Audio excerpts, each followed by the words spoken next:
next on Plant Talk. Stick with us. This summer at Franklin Park Conservatory and Botanical Gardens, the gardens are in full color. Walk amidst tropical and native butterflies in flight in the indoor Pacific Island Water Garden. View the conservatory's bonsai collection and experience the exhibition Origami in the Garden. Find details at fpconservatory.org.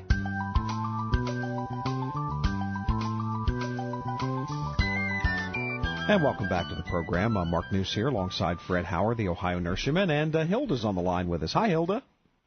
Good morning. This is Hilda from Jeanette Hutton, and I have two questions. One is it too late to transplant rhubarb? Okay, and I'm going to tell you, I think it is. Rhubarb is kind of an anomaly to me. I had really good luck going, and then all of a sudden, I suppose it was a disease I didn't track down, but I made the mistake of transplanting them in the fall because of space needs and so on. I either further hurt a depressed plant, or I just plain didn't do it right, or fall's the wrong time. So I'm going to tell you, I think if you'll watch and you know about when and how they come up out of the ground, just as you see that little red knob or knobs showing up at the crown of the plant, try to get it done right then. And I think you'll find that that there is less risk. But at the same time, if you're going to build a garage and you got to take out your plants, go ahead and do it now. Okay.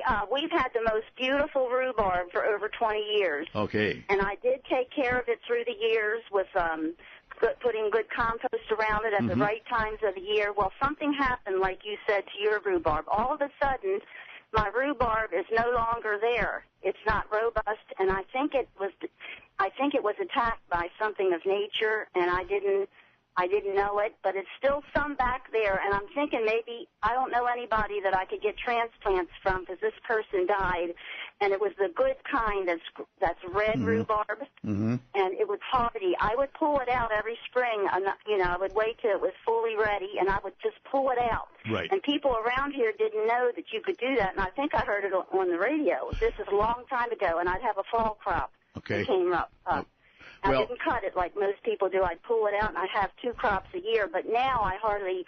It's just pitiful what's out there. Well, I think I don't know that much about plant pathology, but my plants actually were seemingly lost to a virus, a fungus, a whatever it might be, because it seemed to be the death by disease more than anything else.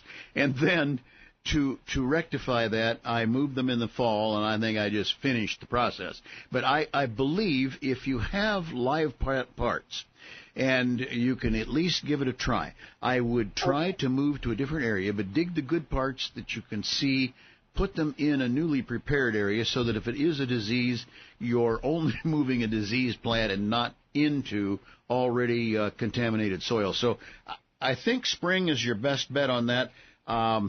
I know garden centers do carry rhubarb in the spring, early spring. So if all's lost and not well, whatever, do go ahead and buy some new ones, because there's nothing more delightful than a strawberry rhubarb pie that you can send one to Mark and me.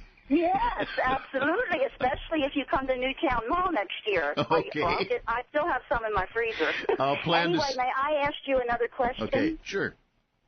Okay, this is kind of like a really big boo-boo that we did, and it's always worked before, but somehow we trimmed too much off of our maple tree that's out in front where the main traffic is, and I'm sure people's had a big laugh about this, but my husband chopped off just exactly what I have learned by listening and reading.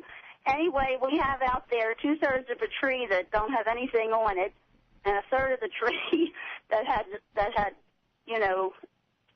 I don't know what you call it, bloomed this year. Okay. Should we just consider this tree lost and pull it up? Well, I'm trying to picture your description. Now, when did this just up and die and then you remove dead, or did you take off a lot? We did it at the wrong time, because that's the only time we had to do it. And I think what I told him to take off, I was standing right out there. It seemed like it wasn't no more than 1/3 of the tree, because we still had blooms on it last year. Not blooms, leaves. Yeah. But anyway, when it came up this year, it only is blooming on one side. What do you call a tree? Blooming? Well, leafing out. Yeah, I knew what you mean, but I would call it leafing out. Well, Hilda, I hate to be negative on a tree. Now, it sounds to me like you did some removal of tissue for pruning purposes, and then the next year that area just did not leaf out. Is that what I would say? Exactly. It's Okay. 2/3 of the tree instead of 1/3. Okay. Now 2/3 of it has done nothing. Okay. Now maples are like any other plant. They can be killed by certain diseases.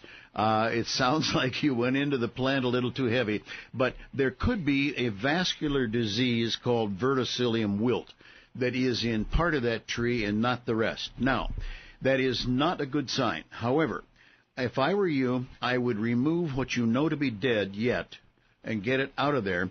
Then see what happens next year up through early summer.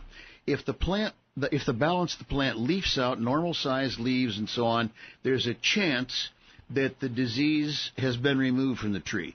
But at the same time, it can translocate inside, etc.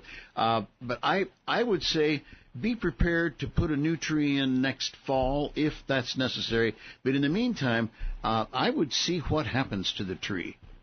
And thanks so much for the call. Nice to hear from you again. And once again, our toll-free number, 1-866-PLANT-TALK. And you can always call that during the program or send Fred an email.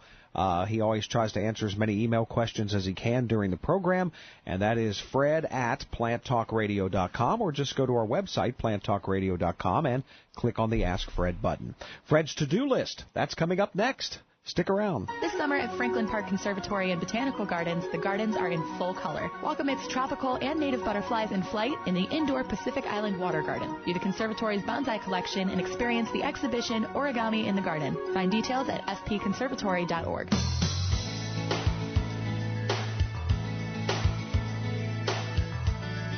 All right, things to do. Number one, get the tropicals in.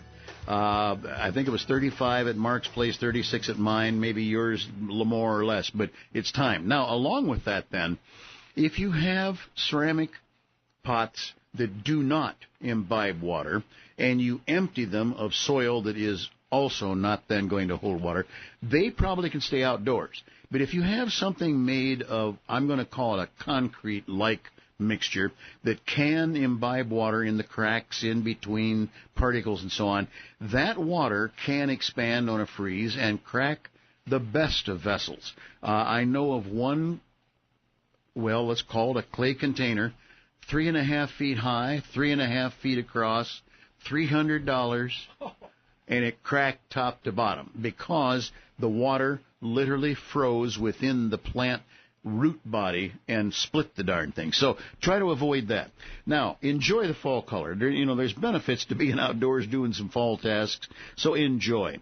Enjoy the fall weather. We've had a rather unusual October, November so far. I'm a little concerned about paybacks, but we'll see. Start and or continue feeding birds. Those little critters. Right now I'm feeding sparrows that have come in mass. There must be 20, 25 birds. I'd rather have the seed go to other creatures, but they're in. Along with that, there's 5 other things coming in. So if you want a 3-ring circus in your yard, get on that. Aerate the lawn if you wish. Get that last fertilizer down very soon. And, let's just say, look at some of your evergreens. If they need pruning, wait a little while and make those cuts so that you can use the decoration on the mantle. And we'll chat again next week. Plant Talk is sponsored by Franklin Park Conservatory and Botanical Gardens, fpconservatory.org. If you have a question for Fred for a future show, go to our Facebook page and ask away. We value your comments about the show, so please tell us what you think by writing a review on iTunes. This helps others find out about Plant Talk. You can find out more about Plant Talk on our website at planttalkradio.com.